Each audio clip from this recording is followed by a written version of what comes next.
आप किसी नई जगह जाते हो और अचानक महसूस होता है कि ये सब पहले हो चुका है। वो शहर, वो लोग, वो बात, सब कुछ जाना पहचाना लगता है। आप कहते हो डीजा वू और फिर जिंदगी आगे बढ़ जाती है। लेकिन रुको जरा, क्या ये बस एक ब्रेन ग्लिच था या कुछ ज्यादा गहरा?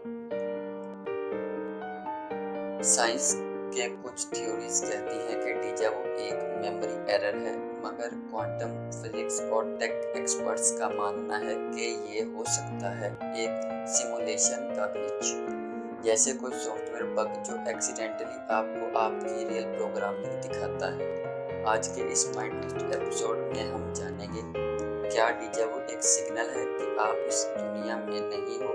क्या आपका माइंड किसी और टाइमलाइन में स्विच हो गया? और सबसे बड़ा सवाल,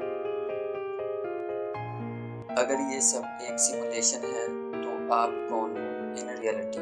कभी आपने किसी नई जगह कदम रखा और महसूस हुआ कि आप यहाँ पहले भी आ चुके हो?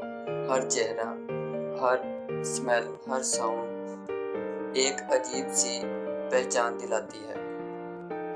और फिर आप हैरान होते हो, कंफ्यूज होते हो और फिर कहते हो डीजा वू। मगर क्या आपने कभी सोचा कि ये बस एक कोइंसिडेंस नहीं बल्कि क्रैक है आपकी रियलिटी में? साइकोलॉजिस्ट कहते हैं डीजा वू एक टेम्पोरल मेमोरी मिसमैच है। आपका ब्रेन एक्सीडेंटली एक नई सिचुएशन को पास्ट एक्सपीरियंस के फोल्डर में डाल देता है, इसलिए सब कुछ जाना पहचाना लगता है। लेकिन सवाल ये है, ब्रेन ये ग्लिच क्यों करता है? और क्यों कुछ डीजा वू मोमेंट्स इतने इंटेंस होते हैं कि उनमें विजुअल और इवन फ्यूचर एक्शंस तक समझ आते हैं? साइंटिफिक एंगल, ब्रेन या कोड। न्यूरोसाइंस कहते हैं आपका हिप्पोकैम्पस और टेम्पोरल मेमोरी प्रोसेसिंग और रियलिटी परसेप्शन हैंडल करते हैं। कभी कभी ये सिस्टम सिंक नहीं होते और आपके दिमाग को नाउ को बिफोर समझने लगते हैं। लेकिन अगर ये सब सिर्फ एक एरर है तो फिर ये एरर सिर्फ एक बार क्यों नहीं होती? कुछ लोग डीजा वू बार बार फील करते हैं, सेम सीन्स, सेम लोग, सेम फीलिंग्स। क्या ये सिर्फ ब्रेन का माल फंक्शन है या ब्रेन एक और लेयर डिटेक्ट कर रहा है? Simulation, hypothesis, is reality fake? Elon Musk, Bostrom और कई फ्यूचरिस्टिक थिंकर्स का मानना है कि we are most likely living in a simulation. अगर आप एक सिमुलेशन में हो तो डीजा वू हो सकता है एक ग्लिच हो उस कोड में जो आपकी रियलिटी जनरेट कर रहा है। जैसे किसी वीडियो गेम में कैरेक्टर एक ही जगह अटक जाता है और प्लेयर को लगता है कि वो ये पहले देख चुका है, वैसे ही आपका ब्रेन रिपीटिंग लूप डिटेक्ट करता है और कहता है डीजा वू। तो अगला सवाल ये है, अगर ये ग्लिच है तो क्या कोई इस सिमुलेशन को कंट्रोल कर रहा है? और क्या आप उस ग्लिच के थ्रू ट्रूथ के करीब जा रहे हो? साइंस कहता है डीजा वू एक ग्लिच है, लेकिन स्पिरिचुअलिटी इसे एक मैसेज मानता है। कई एंशिएंट सिविलाइजेशंस जैसे कि हिंदुइज्म, बुद्धिज्म और सूफीज्म ये मानता है कि डीजा वू आपकी रूह की याद है, एक मेमोरी जो आपने इस जिंदगी में नहीं बल्कि किसी और जिंदगी में महसूस की थी। पास्ट लाइफ रिग्रेशन थेरेपी में लोग अक्सर कहते हैं मैं इस जगह को पहले देख चुका हूँ। ये लोग मुझे जाने पहचाने लगते हैं। तो अगर डीजा वू आपकी रूह का एक्सपीरियंस है तो क्या इसका मतलब है कि आप जिंदगियां जी चुके हो, और क्या ये मोमेंट सिर्फ एक रिमाइंडर है कि आपका सफ़र सिर्फ यहाँ तक सीमित नहीं। सूफीज़म में इसे कहा जाता है कल्ब की आवाज़, दिल की वो सदा जो वक्त और जिस्म में परे होती है। यानी आपकी रूह कभी कभी आपको उस वक्त से कनेक्ट करती है जो गुजर चुका होता है या आने वाला होता है। तो क्या डीजा वू एक डिवाइन सिग्नल है, एक वेकअप कॉल कि आप कुछ ज़्यादा महसूस कर पा रहे हो जो आम इंसान नहीं कर सकता? Alternate timeline theory, are you switching versions? Quantum physics का एक और माइंड बेंडिंग आइडिया है टाइमलाइन जंपिंग। जब आप किसी अल्टरनेट वर्जन में शिफ्ट कर जाते हो तो आपका करंट रियलिटी उस मोमेंट के बाद चेंज हो जाता है, और डीजा वू हो सकता है उस ट्रांजिशन का डिसाइडियो, एक ब्रीफ मोमेंट जहां आप दोनों वर्जन्स फील कर सकते हो।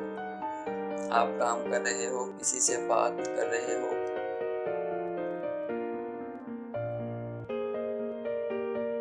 शायद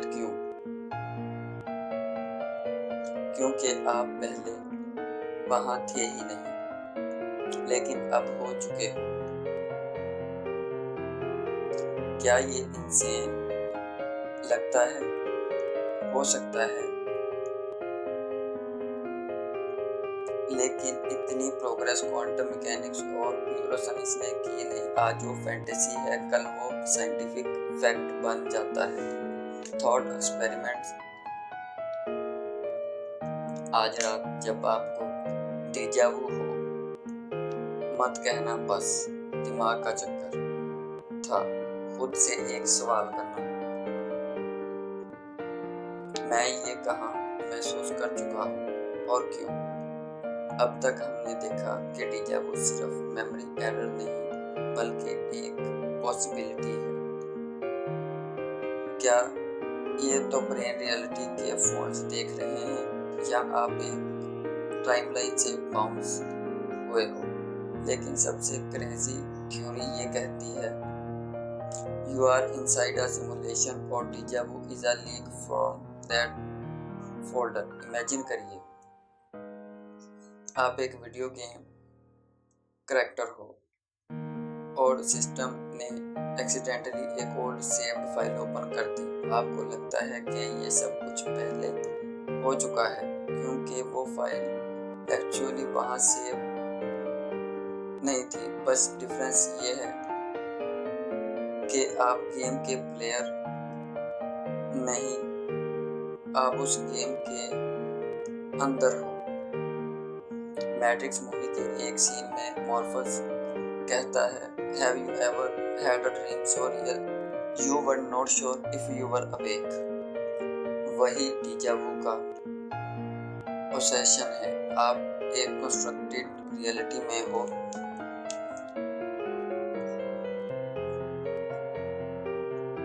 आपको ट्रुथ की एक झलक मिलती है। Science you might be in a simulation, same dreams again and again. Deja vu in moments that don't make sense, knowing what someone's going to say before they say, same feeling faster or slower randomly। ये सब science हैं कि आप या तो glitch देख रहे हो या आपका कॉन्सिक्वेंस बाउंड्रीज तोड़ रहा है। और सबसे बड़ा सवाल,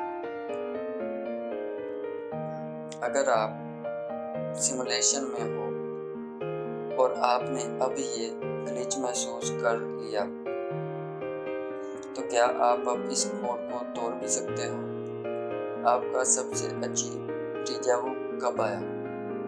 वो मोमेंट जहां आप हिल कर रह गए। उसे कमेंट में लिखो। हो सकता है कि किसी और का डीजा वू आपके ग्लिच से मिलता हो, और हो सकता है आप दोनों एक ही अल्टरनेट लाइन में हो।